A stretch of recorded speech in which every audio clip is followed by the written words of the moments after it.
perbedaan standar. Nah, kalau di kitab-kitab ulama terdahulu, di kitab-kitab falak ulama terdahulu seperti Sulam yang menggunakan metode tersebut atau lain sebagainya, itu biasanya 2 sekian derajat udah bisa kelihatan, udah imkanur ru'yah, dan berhasil ada yang ngelihat hilal. Karena kan Rasulullah bilang patokannya melihat hilal. Untuk nentuin awal bulan patokannya ngelihat hilal. Nah, pemerintah mulai tahun ini berdasarkan kesepakatan Mabims, Malaysia, Singapura, Indonesia, Brunei. Malaysia, Brunei, Indonesia, Singapura, Mabims. Ini standarnya dinaikin. Jadi untuk menetapkan awal bulan, ya nggak cukup cuma di atas 2 derajat seperti dulu-dulu, nggak cukup. Tapi standarnya dinaikin. Dinaikin bagaimana? Tinggi bulannya harus 3 derajat, elongasinya harus 6 derajat. Nah, makanya pemerintah hari Kamis belum kelihatan tuh, karena standarnya segitu. Sedangkan yang lain-lain seperti Cakung, kemudian beberapa titik seperti Sidogiri, setahu saya juga ngelihat dia. Malam Kamis sudah berhasil ngelihat hilal, sehingga ya orang yang ngelihat, nah dalam fikih diatur tuh, bagi yang melihat dan yang meyakini orang yang ngelihat, dia udah bisa masuk dianggapnya. Jelas atau tidak? Nah, makanya dalam fikih kalau kita kembali ke Ramadan, nah kita kalau paham fikih gak ribut. Kalau paham fikih dengan baik, jadi luas, kita nggak bakal ribut.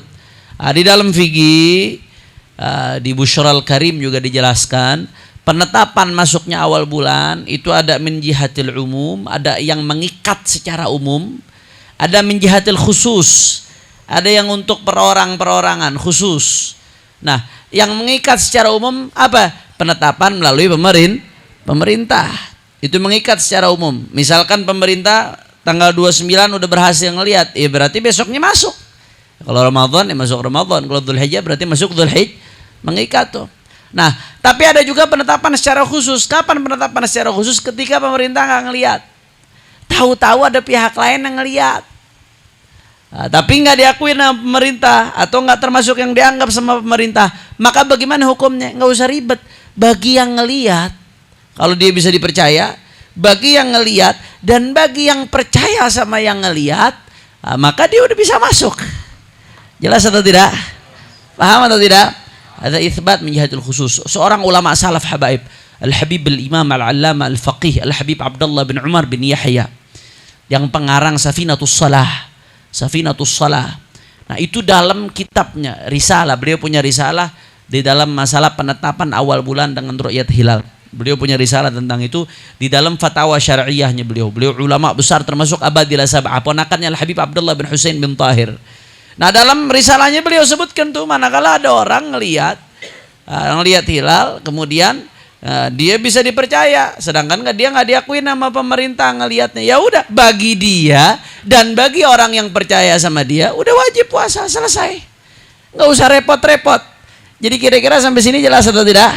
Nah, kalau masyarakat umum yang nggak ikut-ikutan sama ru'yah hilal, ya silakan ikut pemerintah. Dua-duanya benar. Nah, yang nggak benar, yang nggak sholat, yang nggak puasa, saudara. Na'udzubillah min dzalik. Terus bagaimana Beb, kan di Arafah? Hajinya Arafah wukufnya hari Jumat. Lah Nabi kan mengatakan al-hajju Arafah. Haji itu ukurannya adalah Arafah. Rukun utama haji itu Arafah. Intinya haji itu Arafah. Di Arafah wukufnya kan hari Jumat. Lah kok di sini di Indonesia ada yang Arafahnya baru hari Sabtu, pemerintah. Maka bagaimana? Bagi yang hilalnya kemarin kelihatan hari Kamis nggak ada masalah, berarti sama Saudi hari Jumat. Nah, sekarang yang hari Sabtu bagaimana? Ahibba'il kiram, ya, di dalam fikih ada dua pendapat. Pendapat madhab Syafi'i yang mu'tamad, yang kita pakai di Indonesia, itu i'tibar ikhtilaf al-matali'. Menganggap perbedaan matla itu tempat terbitnya matahari. Artinya kalau gampangnya kita wilayah dah. Saudi sama Indonesia wilayahnya beda atau tidak? Beda. Berarti terbit tenggelam mataharinya sama atau beda? Beda. Berarti terbit tenggelam bulannya sama atau beda? Beda. Nah, itu ada matlaknya masing-masing. Matlak beda pendapat ulama dalam penentuan matlak. Gampangnya kita kalau satu wilayah udah Gampangnya, sederhananya, saya nggak mau terlalu dalam menjelaskan tentang batasan matla itu seperti apa. Nah, menurut madhab Syafi'i, setiap matla, setiap wilayah menetapkan masuknya awal bulan berdasarkan ru'yahnya masing-masing, saudara. Jadi masing-masing wilayah menetapkan masuknya awal bulan berdasarkan ru'yahnya masing-masing. Nah, penetapan masuknya awal bulan di Indonesia ya berdasarkan ru'yahnya Indonesia. Menetapkan masuknya awal bulan di Turki ya berdasarkan ru'yahnya Turki. Menetapkan masuknya awal bulan di Mekah, Madinah, di Saudi berdasarkan ru'yahnya Saudi. Itu pendapat madhab Syafi'i. Itu pendapat madhab Syafi'i radhiyallahu anhu. Nah, itu yang mu'tamad dalam madhab Syafi'i. Nah, tapi ada juga pendapat di luar madhab Syafi'i seperti madhab Hanafi, kemudian sebagian madhab Maliki yang mengatakan bi'adami i'tibari ikhtilafil matali'. Perbedaan matla nggak dianggap, artinya perbedaan wilayah nggak dianggap. Andai sedunia ada satu aja yang ngelihat hilal udah bisa buat patokan. Jadi kalau ngikutin pendapat yang kedua nih, Saudi ngelihat, di Indonesia ikut. Nah, jelas atau tidak? Itu pendapat sebagian madhab Malik dan pendapat bagian madhab Hanafi. Pendapat madhab Syafi'i enggak, masing-masing wilayah ya dengan ru'yatnya. Masing-masing wilayah penetapkan berdasarkan hilalnya. Habib, kan Saudi sama Indonesia waktunya duluan Indonesia. Kenapa kok jadi lebarannya duluan Saudi? Kenapa jadi lebarannya duluan Saudi?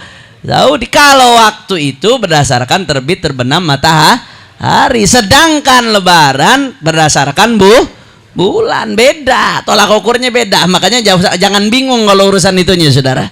Beda tolak ukur sehingga ada perbedaan. Kira-kira sampai sini jelas atau tidak? Jadi nggak usah bingung, nggak usah saling menyalahkan. Yang meyakini seperti kawan-kawan dari Muhammadiyah, kemudian sebagian kawan-kawan yang berhasil melihat hilal di malam Kamis, ya yang dia mau puasa Arafah hari Jumat, kemudian Lebaran hari Sabtu, silahkan. Tapi yang ngikutin pemerintah seperti umumnya masyarakat ya juga sama-sama benar, sama-sama punya dasar, sama-sama punya landasan di dalam kitab fikih. Ini perbedaan seperti ini udah dicontohkan dalam zaman baginda Nabi Muhammad sallallahu alaihi wasallam. Kata Nabi, la yusalliyanna ahadukum illa fi Bani Quraidah. Kata Rasulullah ngomong ke sahabat, jangan ada yang sholat kecuali nanti di Bani Quraidah. Ketika ada misi perjalanan ke Bani Quraidah, kata Nabi, jangan ada yang sholat asar kecuali di Bani Quraidah. Di tengah jalan waktu asar udah mau habis, sahabat terjadi perdebatan di antara mereka. Sebagian sahabat bilang, ini bagaimana nih, matahari udah mau terbenam, asar udah mau habis, Nabi pesan jangan sholat kecuali di Bani Quraidah. Kita belum sampai Bani Quraidah. Sampai Bani Quraidah nanti matahari udah terbenam, sholat asar waktunya udah habis. Sebagian sahabat mengatakan, ya udah, Nabi pokoknya bilang jangan sholat asar kecuali di Bani Quraidah, bodo amat. Mau matahari terbenam, nggak terbenam, mau waktu asar habis, nggak habis, Nabi bilang di Bani Quraidah, ya di Bani Quraidah. Sebagian sahabat berpandangan begitu. Sahabat yang lain bilang, oh nggak begitu, omongan Nabi jangan ditelan mentah-mentah. Maksudnya perintah Nabi itu bergegas ke Bani Quraidah. Kalau di tengah jalan matahari mau terbenam, ya sholat asar dulu. Maksudnya jangan sholat asar di Bani Quraidah itu motivasi, buruan ke Bani Quraidah. Kalau di tengah jalan tahu-tahu mau terbenam, ya sholat asar dulu. Jelas atau tidak? Sholat asar, akhirnya udah mereka beda pendapat. Ada yang melanjutkan perjalanan tetap nggak sholat asar di jalan, nanti di Bani Quraidah karena perintah Nabi. Rasulullah musyari', Rasulullah yang bawa syariat. Allahumma sholli ala Muhammad. Ada yang akhirnya tetap sholat, padahal Nabi udah pesenin. Akhirnya apa yang terjadi, ikhwan? Ini kabar sampai kepada baginda Nabi besar Muhammad sallallahu alaihi wasallam. Apakah Rasulullah nyalain? Rasulullah bilang yang nggak sholat, yang sholatnya di Bani Quraidah setelah terbenam matahari, oh ente sholat di luar waktu ente. Nggak bener ente, kalau sholat waktunya sholat ya sholat. Apa Nabi bilang begitu? Enggak. Terus kepada yang sholat di tengah jalan, apakah dia ngomong, Rasulullah mengatakan kepadanya, kamu kok nggak nurut sama saya? Aku sudah mengatakan sholatnya di Bani Quraidah, kok kamu sholat di jalanan? Apakah Nabi bilang begitu? Enggak, saudara. Yang ini dibenarkan sama Nabi, yang sholat di tengah jalan, yang sholat setelah sampai Bani Quraidah juga dibenarkan oleh baginda Nabi besar Muhammad sallallahu alaihi wasallam. Artinya apa? Dari sini kita diajarkan oleh Rasulullah bahwasanya ikhtilaf, perbedaan pendapat dalam masalah furu', dalam masalah furu' fiqhiyah, masalah-masalah yang khilafiyah, selama punya dasar yang kuat, selama bukan ngawur-ngawuran, selama betul cara taklidnya, cara mengikutinya dengan para ulama, maka dua-duanya dibenarkan oleh syariat. Alhamdulillah. Nah, kira-kira sampai sini jelas atau tidak? Insya Allah. Berarti kalau yang kemarin awal Dzulhijjahnya hari Kamis, lebarannya hari Sabtu. Yang awal Dzulhijjahnya hari Jumat, nah, seperti penetapan pemerintah, berarti lebarannya hari Minggu. Beb, bagaimana Beb? Kalau yang lebarannya hari Minggu, Sabtu kan sebagian lagi lebaran, kita tetap puasa Arafah, karena dia ngikutin keyakinannya dia. Walaupun bagi yang lebarannya hari Sabtu, haram dia puasa hari Sabtu, nah, puasanya hari Jumat. Tapi yang lebaran hari Minggu, dia yakin lebaran hari Minggu, dia ngikutin pemerintah, ya udah puasanya hari Sabtu. Jelas atau tidak? Paham Tom? Cuman memang ada jalan keluar. Korbannya bagaimana Beb? Nah,